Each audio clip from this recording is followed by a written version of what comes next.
우리가 오늘 읽은 본문의 말씀을 중심으로 여자여 내 믿음이 크도다 라는 제목으로 우리 말씀의 은혜를 함께 나누기 원합니다.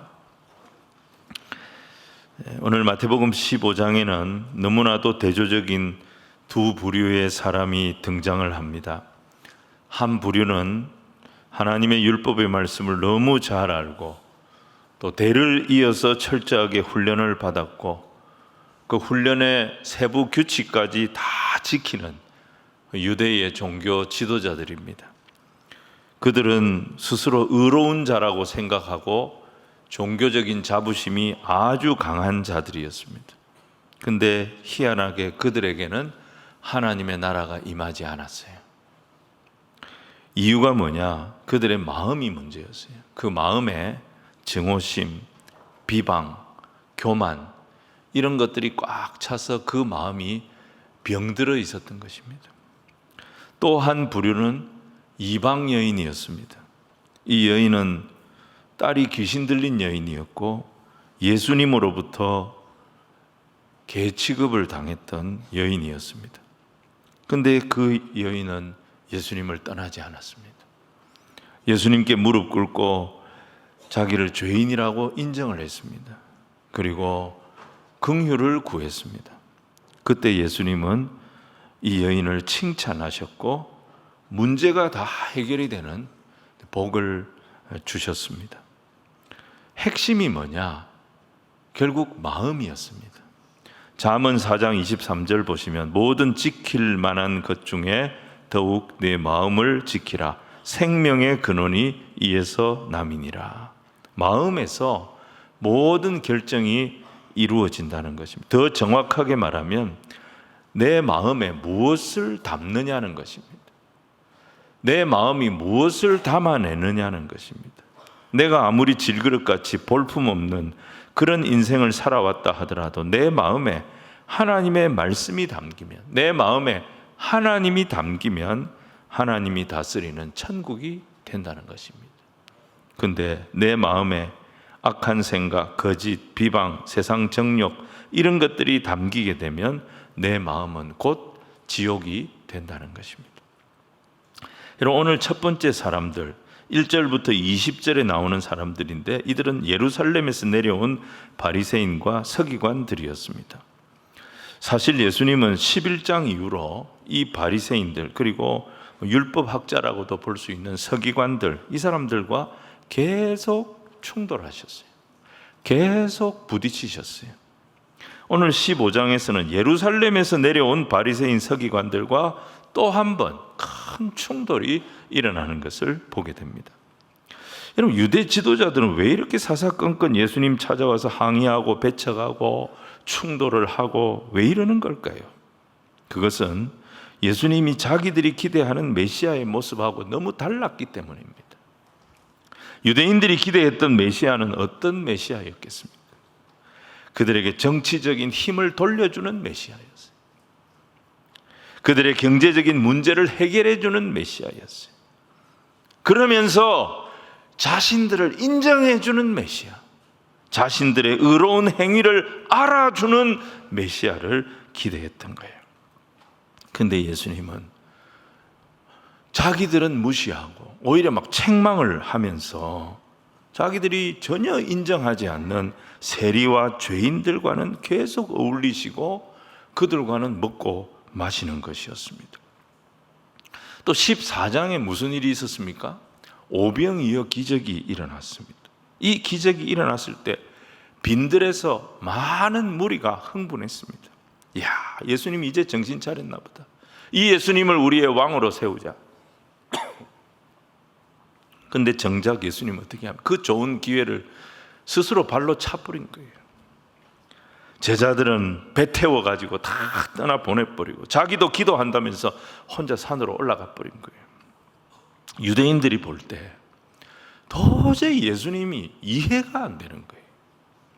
오병이어로 5,000명 먹이는 그런 메시아의 능력을 이분이 분명히 가지고 있는데 메시아의 역할을 안 하는 거예요, 의도적으로.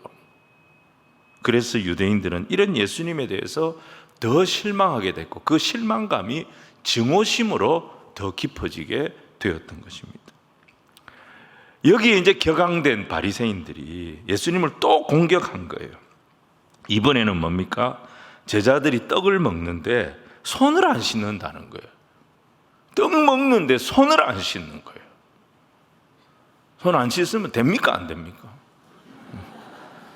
이걸 가지고 장로들의 전통을 어겼다. 소위 정결예법을 이번에 꼬투리로 잡아가지고 공격을 하는 거예요. 자, 이 정결예법의 문제는 사실 마태복음 15장에서 특별히 문제가 된 게 아니고 그동안에 계속 예수님의 사역 속에 시비가 되었던 부분이에요. 유대인들은 왜 이렇게 정결예법에 대해서 이렇게 집착을 하는 걸까요? 무슨 청결 강박증이 온 국민들한테 다 있는 건가요? 우리가 이 뿌리를 좀 이해를 할 필요가 있습니다, 여러분. 자, 출애굽기 30장 19절부터 21절 말씀을 우리 같이 한번 읽겠습니다. 시작. 아론과 그의 아들들이 그 두멍에서 수족을 씻되 그들이 회막에 들어갈 때 물로 씻어 죽기를 면할 것이요 제단에 가까이 가서 그 직분을 행하여 여호와 앞에 화제를 사를 때에도 그리할지니라. 이와 같이 그들이 그 수족을 씻어 죽기를 면할지니 이는 그와 그의 자손이 대대로 영원히 지킬 규례니라. 여러분 한번 보십시오. 이 명령은 누구에게 주신 명령입니까? 아론과 아론의 후손들, 특별히 뭐 하는 후손들? 제사장 직분을 맡아서 수행할 후손들에게 주신 규례였다 이 말이에요.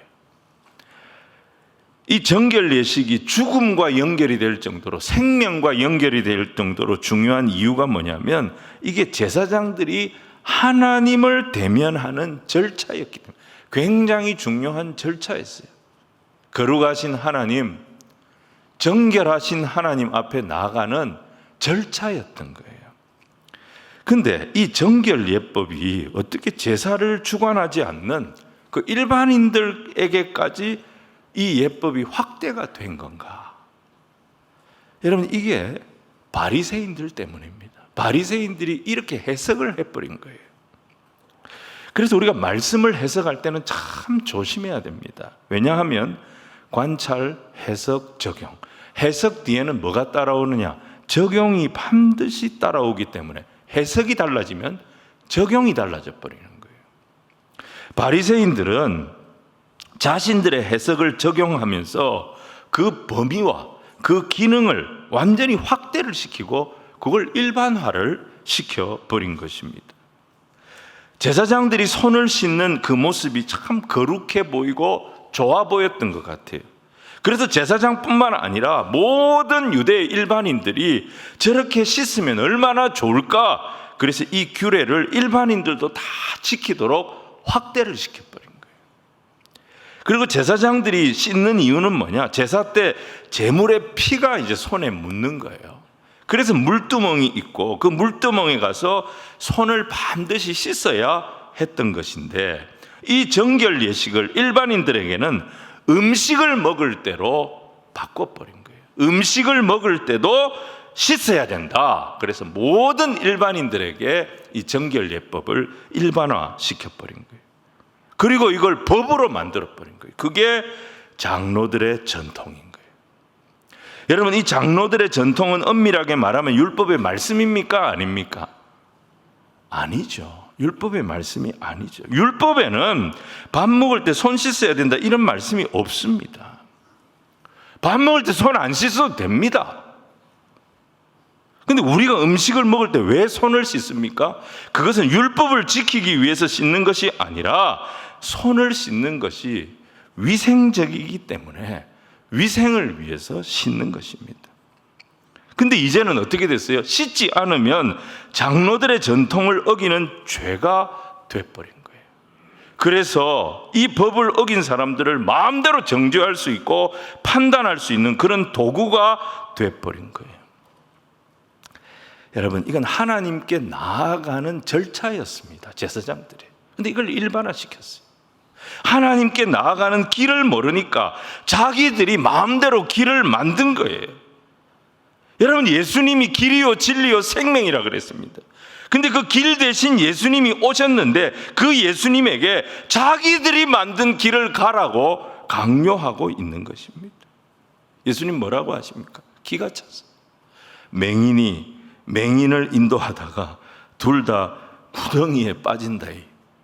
지금 그 짓을 바리새인들이 하고 있었던 것입니다. 자, 바리새인들의 이 공격에 대해서 예수님은 랍비들이 즐겨 쓰는 어법으로 반대 질문으로 대응을 하십니다. 예수님은 야, 너희들이 정한 그 법을 가지고 내가 율법을 마치 지키지 않는 것처럼 그렇게 공격을 하는데 너희들이야말로 너희들이 정한 법을 가지고 하나님의 말씀의 정신을 지금 깨트리고 있지 않느냐? 우리가 언제요?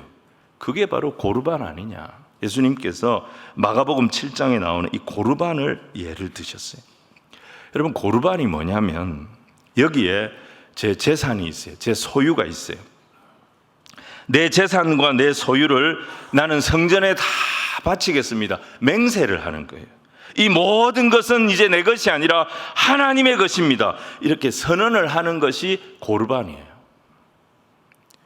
근데 실제로는 고르반 재산을 자기가 계속해서 하나님께 바쳤습니다. 이것은 하나님의 소유입니다. 이렇게 선언을 해놓고 자기가 계속해서 사용할 수 있도록 일생 동안 이것을 관리할 수 있도록 장로들의 전통에 쏙 집어넣어 가지고 허용을 해놓은 거예요.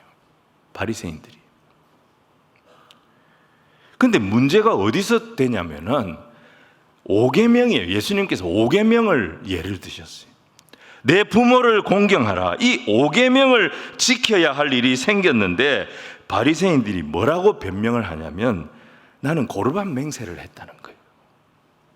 나는 고르반 맹세를 했기 때문에 내가 마땅히 내 부모에게도 드려야 되겠지만 고르반 하나님께 내가 다 드렸기 때문에 안타깝게도 죄송하게도 드릴 수가 없다. 이렇게 말한 거예요. 이런 식으로 율법을 피해가는 거예요.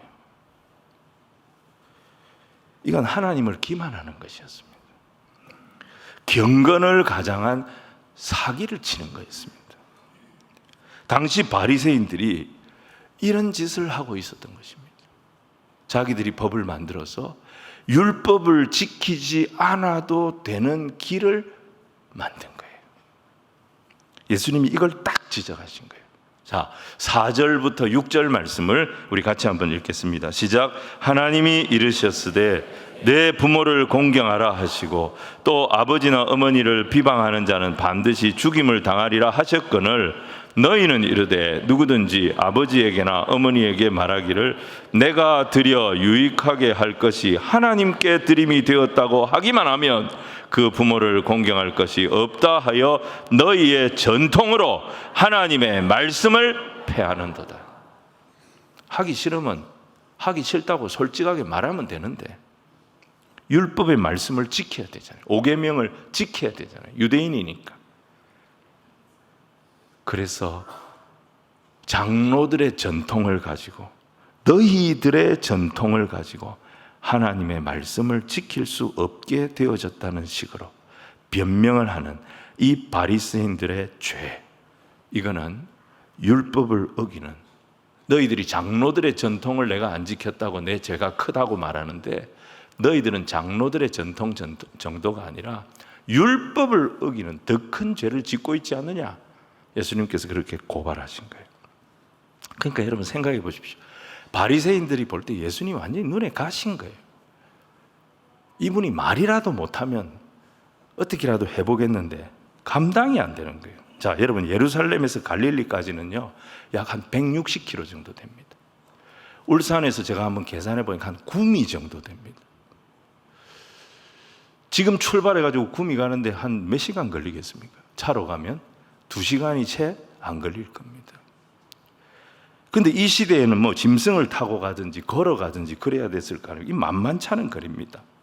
왜 바리새인 서기관들이 이 먼 거리를 쫓아와서 예수님의 제자들이 음식 먹을 때 손 안 씻는 이 문제를 꼬투리 잡아가지고 이렇게 공격을 하는 걸까요? 예수님이 율법을 어길까 봐 걱정이 돼서? 아닙니다. 어떻게든지 예수님을 공격하고 비방해서 예수님을 넘어뜨리려고 하는 악한 심산으로 쫓아온 것입니다. 그래서 예수님은 이사야의 말씀을 인용하면서 입술의 말을 볼 것이 아니고 그 말을 하는 의도, 마음밭을 봐야 된다라고 말씀하십니다. 8절, 9절 우리 같이 한번 읽겠습니다. 시작. 이 백성이 입술로는 나를 공경하되 마음은 내게서 멀도다. 사람의 계명으로 교훈을 삼아 가르치니 나를 헛되이 경배하는도다 하였느니라 하시고. 이 사람들이 성전에서 하나님을 예배하는 자들입니다. 헤롯이 지은 그 아름다운 성전에 모여서 아무리 거창하고 화려한 예배를 드린다 할지라도 이런 마음으로 드리는 예배는 헛된 경배에 불과하다고 책망하신 것입니다. 여러분, 사람이 아무리 의식을 멋들어지게 만들고 절차를 아무리 귀하게 만들어도 그것 가지고 참된 예배가 되는 것이 아닙니다. 자기 의로 가득했던 가인의 예배, 하나님 거절하셨습니다. 나 같은 죄인을 예배자로 불러주신 예수 십자가의 은혜에 대한 감격과 헌신이 없이 그냥 순간순간 내 감정 가지고, 그냥 내 열정 가지고 드리는 예배를 참된 예배라고 말할 수 없는 것입니다. 아무리 그럴듯하고 감동적인 설교를 한다고 하더라도 요즘 설교 못하는 목사님이 어디 있습니까? 얼마나 자료가 많습니까?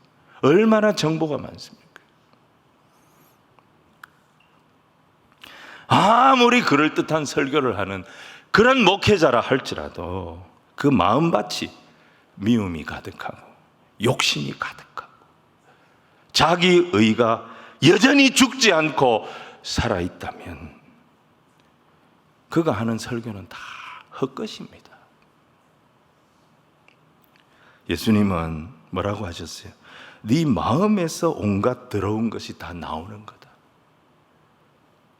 네가 손을 안 씻어서 내 영혼이 더러워지는 것이 아니고 네 마음에서 나오는 것이 너를 더럽게 한다고 말씀하셨습니다. 핵심이 뭡니까? 우리의 마음이 하나님으로 채워져야 된다는 것입니다. 오늘 이 시간 우리의 마음이 하나님의 말씀으로, 하나님의 은혜로 채워지는 저와 여러분이 되기를 주님 이름으로 축원을 드립니다. 그래서 우리의 마음을 하나님이 주관하시게 해야 됩니다. 나는 죽고 그리스도로 살기 시작할 때 우리의 마음이 하나님을 향하게 돼 있고, 우리의 마음이 하나님으로 가득 차게 될 때 우리가 드리는 예배도 하나님이 받으시는, 하나님이 기뻐하시는 참된 예배가 될 줄로 믿습니다. 우리의 인생도 하나님의 영광을 드러내는 정결한 인생이 될 것입니다. 여러분, 우리 울산교회에서 드려지는 모든 예배가 그런 예배가 되기를 소원합니다. 우리 교회 모든 성도들의 삶이 그런 정결한 삶이 되어져서 하나님 나라를 이 거칠고 험한 이 세상 위에 세워가는 복된 인생 다 되시기를 주님 이름으로 축원을 드립니다. 오늘 두 번째는요, 예수님께서 피하세요. 유대인들과의 분쟁을 피해서 국경을 넘어 두로와 시돈 지방으로 가십니다. 자, 21절 보시면 예수께서 거기서 나가사 두로와 시돈 지방으로 들어가시니 이렇게 되어 있습니다. 여러분, 예수님께서 거기서 나가셨어요. 거기가 어딜까요? 유대 땅이죠. 갈릴리 지역이죠. 이 유대 땅에서 나가셔서 어디로 가셨느냐? 저 갈릴리 북쪽으로 올라가십니다. 두로와 시돈, 즉 이방 땅으로 가신 것입니다. 여러분, 예수님께서 이방 땅으로 가신 것은 이건 상당히 이례적인 겁니다. 24절에 예수님이 이런 말씀하셨어요. 나는 이스라엘 집에 잃어버린 양 외에는 다른 데로 보내심을 받지 아니하였노라. 예수님이 자기 입으로 이런 말씀하셨어요. 예수님의 사역의 주 무대는 예수님 스스로 유대 땅이라고 말씀하신 거예요. 근데 예수님이 지금 국경을 넘고 있어요. 이방 땅으로 가고 계세요. 왜 이방 땅으로 가십니까? 이 유대 지도자들의 악한 마음 때문에 계속 충돌이 일어나니까 이 충돌이 더 커지기 전에 예수님께서 자리를 피하신 것입니다. 지금은 예수님이 유대 지도자들과 더 큰 충돌을 일으킬 때가 아니라고 보셨기 때문입니다. 여러분, 예수님께서 충돌을 피해서 가신 곳이 이방 땅이었어요. 지금 바리새인들이 예수님을 공격하는 이유가 뭡니까? 음식 먹을 때 그 제자들이 손을 안 씻어서 정결 예법을 어기고 부정한 자가 됐기 때문에 이걸 지적한 거예요. 그런데 예수님이 어디로 가십니까? 국경을 넘어서 이방 땅으로 가십니다. 유대인들의 기준으로 보면 이방 땅을 밟는 자체가 부정하게 되는 거예요. 그러니까 더 큰 정결 예법을 어기고 있는 거예요. 또 이방 땅에 가서 누구를 만납니까? 예수님이 누구를 만납니까? 한 가나안 여인, 이방 여인을 만나십니다. 이방 땅을 밟는 것도 문제가 됐는데 이방 여인을 만나는 거예요.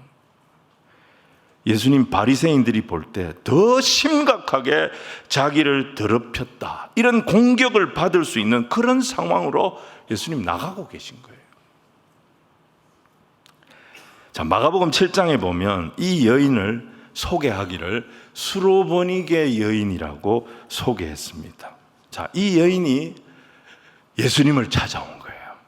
예수님을 찾아와서 예수님에게 무슨 말을 하냐면 자기 딸이 흉악한 귀신에 들려서 고통하고 있다는 거예요. 그래서 내 딸을 불쌍히 여겨달라, 좀 도와달라, 도움을 요청한 겁니다. 근데 여기서 예수님의 행동이 굉장히 특이합니다. 평상시 예수님의 모습이 아니에요. 예수님은 어려운 사람들 영접하는 분이지 거절하시는 분이 아니었습니다. 사람을 만날 때 약하고 어려운 사람에게 거절감을 주거나 모욕감을 주거나 그런 분이 아니었습니다. 그런데 예수님은 오늘 이 여인 앞에서는 유독 예수님의 모습이 아니라 전형적인 유대인들의 태도를 예수님께서 보이시는 거예요. 3번을 거절을 합니다. 이 여인을. 한 번도 아니고. 근데 여러분, 이 거절은 그냥 거절이 아니었습니다.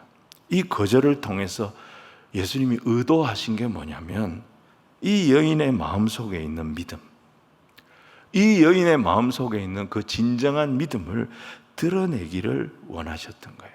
이 믿음이 드러났을 때 예수님 이 여인의 믿음을 축복하시는 것을 보게 됩니다. 근데 예수님이 여하튼 3번을 거절하세요. 한 번은 침묵으로 거절하세요. 2번째는 냉담한 태도를 보이시며 거절하세요. 3번째는 이 불쌍한 여인에게 모욕감을 주면서 거절하십니다. 근데 그 각 과정마다 주님 우리에게 주시는 메시지가 있습니다. 그리고 이 여인의 문제를 나중에 다 해결해 주시고 축복하십니다. 자, 첫 번째 거절은 침묵이었어요. 22절과 23절을 우리 같이 한번 읽겠습니다. 시작. 가나안 여자 하나가 그 지경에서 나와서 소리질러 이르되 주 다윗의 자손이여 나를 불쌍히 여기소서, 내 딸이 흉악하게 귀신 들렸나이다 하되 예수는 한 말씀도 대답하지 아니하시니 제자들이 와서 청하여 말하되 그 여자가 우리 뒤에서 소리를 지르오니 그를 보내소서. 예수님이 아무 대응이 없는 거예요. 예수님이 아무 말씀을 안 하니까 제자들이 민망해가지고 지금 어쩔 줄을 모르는 거예요. 그런데 여기에도 예수님의 의도가 있었습니다. 여러분, 이 여인이 예수님을 뭐라고 부르죠? 주 다윗의 자손이요. 예수님이 다윗의 자손이요 이런 표현은 여러 번 들으셨어요. 그런데 이 여인은 특별하게 앞에 하나를 더 붙입니다. 주 다윗의 자손이요. 여러분, 이게요, 예수님이 메시아 되심을 지칭하는 풀네임이에요. 완벽한 고백이에요. 여기 주라고 하는 표현은 구약시대 메시아를 보내시겠다고 약속하신 언약의 하나님, 전능하신 여호와 하나님을 고백하는 표현입니다. 마태복음에 유일하게 나오는 예수님을 향한 호칭이에요. 놀랍게도 이걸 유대인 중에 누가 한 게 아니라 예수님을 처음 보는 이 이방 여인의 입에서 이 고백이 나왔다는 거예요. 그런데 예수님은 침묵하십니다. 예수님이 외면하거나 방관하시는 게 아니에요. 이 여인의 고백을 들으시고 이 여인의 어떤 믿음이 이런 고백을 하게 했을까? 그 마음속에 있는 이 여인의 믿음을 좀 더 끄집어내기를 원하셨던 것입니다. 그래서 예수님 침묵하세요. 자, 두 번째, 거절을 또 하시는데 냉담하게 거절하십니다. 24절, 25절 우리 같이 한번 읽겠습니다. 시작. 예수께서 대답하여 이르시되 나는 이스라엘 집에 잃어버린 양 외에는 다른 데로 보내심을 받지 아니하였노라 하시니 여자가 와서 예수께 절하며 이르되 주여 저를 도우소서. 예수님 선을 탁 꺼버려요. 너 같은 이방 여자에게 내 관심 없다. 내 관심은 오직 이스라엘 집에 잃어버린 양이다. 나는 그들을 위해서 보내심을 받았다. 예수님이 이 이방 여인과 자기 사이에 선을 딱 꺼버린 거예요. 냉정하게 끄셨어요. 근데 이 여인의 반응이 어떻습니까? 거절당한 이 여인의 반응이 어떻습니까? 절하며 그랬습니다. 프로스퀴네오라고 하는 이 헬라어 단어, 절하며라는 이 헬라어 단어는요, 경배하다, 예배하다라고 하는 뜻이에요. 예배하는 마음으로 엎드린 거예요. 참 아이러니하죠. 여러분 생각해 보십시오. 이 여인은 이방 여인이에요. 예수님께 지금 거절을 당했어요. 이게 큰 상처가 될 수가 있어요. 예수님을 떠날 이유가 될 수 있단 말이에요, 이 거절은. 그런데 이 여인은 거절당한 이것을 무엇으로 바꿉니까? 예배의 동기로 바꾼 거예요. 예수님을 떠날 이유가 될 거절을 예수님 앞에 예배할 이유로 만들었다는 거예요. 여러분, 우리 인생이 내 힘으로 할 수 있고 모든 것을 내가 원하는 대로 다 이게 막 돌아갈 때 우리가 무릎 꿇을 이유가 뭐가 있겠습니까? 근데 계속 거절당하고 뭐가 계속 막히고 내가 생각하는 대로 안 될 때 그때 우리가 해야 될 일이 뭐냐? 무릎 꿇는 거예요. 구약의 야곱의 일생을 한번 보십시오.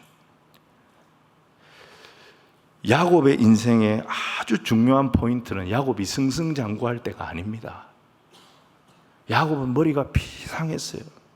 야곱의 머리를 따라갈 만한 사람이 주변에 없었어요. 다 속아 넘어갔어요. 다 야곱에게 당했어요. 그런데 야곱이 다른 사람 이기고 다른 사람 꺾고 자기가 승리하고 자기가 잘 나갈 때가 야곱의 인생의 중요한 포인트가 아니에요. 야곱의 인생의 가장 중요한 포인트는 야곱이 꺾였을 때예요. 그의 아버지 집에서 쫓겨납니다. 외삼촌 라반의 집에서 도망쳐야 할 상황이 됐습니다. 야복강 나루에서 형 에서를 기다립니다. 세겜에서 거기 정착하려고 했는데 자기 자녀들이 세겜 사람들과 다툼이 벌어져서 그 사람들 다 죽이고 이제 떠나야 하는데 갈 곳이 없어요. 여러분, 이 순간이 야곱의 인생이 꺾였을 때입니다. 그때마다 야곱은 뭘 하느냐? 하나님 앞에 무릎 꿇습니다. 하나님 앞에 예배합니다. 야곱의 인생이 꺾였을 때 그가 하나님 앞에 무릎 꿇었을 때 그때 하나님은 야곱을 만나 주십니다. 아브라함도 마찬가지입니다.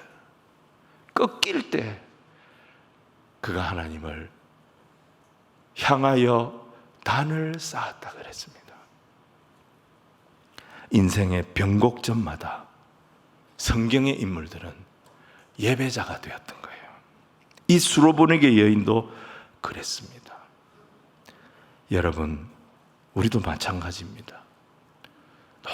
너무 잘 될 때, 너무 축복이 넘쳐날 때, 내 말이 다 통할 때, 그때 너무 교만하면 안 됩니다. 반대로 너무 힘들 때, 왜 이렇게 어려운지, 모든 것이 다 막힐 때, 환난이 있을 때, 내 인생이 꺾일 때, 그때도 너무 절망하면 안 됩니다. 바로 그때 우리가 뭘 남겨야 되느냐? 하나님 앞에 예배의 흔적을 남길 수 있는 저와 여러분이 되기를 주님 이름으로 축원을 드립니다. 그런 기호가, 그런 흔적이 내 인생에 남아있을 때 내 인생이 꺾였던 바로 그 자리가 하나님의 은혜를 경험하는 새로운 출발이 되도록 우리 주님 인도하여 주실 줄로 믿습니다. 세 번째는 모욕감이에요. 자, 26절 27절을 같이 한번 읽겠습니다. 시작. 대답하여 이르시되 자녀의 떡을 취하여 개들에게 던짐이 마땅하지 아니하니라. 여자가 이르되 주여 올소이다마는 개들도 제 주인의 상에서 떨어지는 부스러기를 먹나이다 하니. 보통 이야기가 이렇게 되면 이 여자는 분노가 폭발할 겁니다. 반발을 하게 될 겁니다. 뭐라고요? 개락했습니까? 개한테 한 물리 볼래요? 근데 이 여인은 그렇게 하지 않았어요. 알고 있습니다. 저는 죄인입니다. 하지만 제가 지금 주인의 상에 있는 음식을 달라는 게 아니지 않습니까? 개들도 주인의 상에 있는 음식은 못 먹지만 그 상에서 떨어지는 부스러기는 먹지 않습니까? 그런 부스러기 은혜라도 줬사오니 저 같은 자에게 은혜를 주십시오. 그러면 제 딸이 살겠습니다. 이 여인은 지금 굉장히 놀라운 고백을 하고 있는 거예요. 자기가 죄인이라고 고백하면서 뭘 정리를 했느냐? 상 위에 있는 떡과 바닥에 떨어진 부스러기 떡을 정확하게 구분하고 있었던 거예요, 이 여인이. 여러분, 우리가 하나님의 언약 백성이 된다는 것은 하나님을 아버지로 부를 수 있는 자격을 얻는 거예요.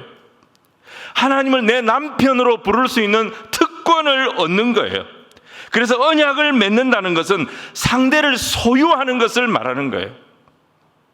영존하시는 하나님, 천지를 창조하신 하나님을 나의 하나님이라고, 하나님은 내 거야 라고 말할 수 있는 권리가 주어지는 거예요. 그게 언약이에요. 이 여인이 생각했던 주인의 상에 있는 떡이 바로 그거였어요. 하나님을 내 아버지라고, 하나님을 내 남편이라고, 하나님은 나의 하나님이라고 마음대로 부를 수 있는 특권, 그게 주인의 상에 있는 떡이라고 생각한 거예요.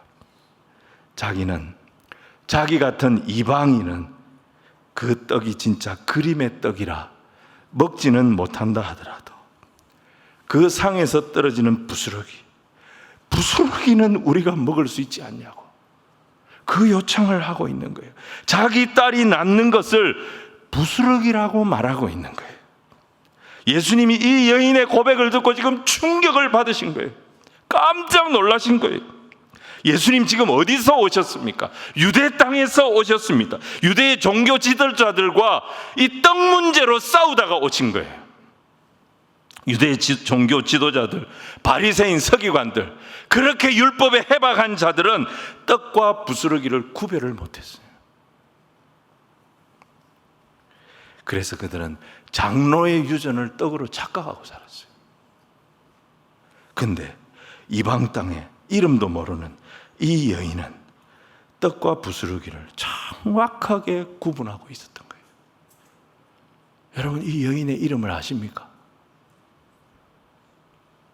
이 여인의 이름이 성경에 안 나와요. 우리 천국 가면 한번 물어봅시다. 이름이 뭡니까?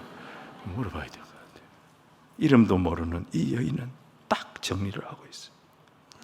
내 딸이 병 낫는 거, 우리 집안이 먹고 사는 거, 이거 나에게 절박한 문제입니다. 너무너무 시급한 문제입니다. 하지만 하나님을 아버지라고 부를 수 있고 하나님을 나의 소유로 만들 수 있는 그 특권에 비하면 이 모든 것은 부스러기에 불과한 것들입니다. 여러분, 이 이방 여인이 이 고백을 했단 말이에요. 이 고백을 들으신 예수님이 어떻게 반응하십니까? 28절을 우리 같이 한번 읽겠습니다. 시작. 이에 예수께서 대답하여 이르시되 여자야, 네 믿음이 크도다. 네 소원대로 되리라 하시니 그때로부터 그의 딸이 나으니라. 예수님 마태복음 8장에서 이방인 백부장을 보시고 한번 놀라셨죠. 그때는 뭐라고 하셨어요? 내가 이만한 믿음을 본 적이 없다 그랬어요. 그런데 그보다 한 급 위에요, 이 사람은. 이방인 백부장한테는 믿음이 크다는 얘기는 안 했어요. 이만한 믿음이라 그랬어요. 믿음이 크다는 말을, 이 예수님의 이런 칭찬을 최초로 들은 여인이 바로 이 이방 여인이었어요. 여러분, 믿음이 크다는 말은 네 믿음이 진짜 믿음이다. 네 믿음이 누구하고도 비교할 수 없는 진짜 믿음이다. 여러분, 예수님 거절을 3번 하셨잖아요. 이 거절이 보세요, 보통 거절이 아니었어요. 그냥 거절이 아니었어요. 거절을 통해서 예수님은 이 여인의 믿음을 더 명료하게 만드셨어요. 거절을 통해서 이 여인을 예배자로 나오게 하셨어요. 거절을 통해서 이 여인의 입술에서 인간이 할 수 있는 가장 귀한 고백, 주여 나는 죄인입니다.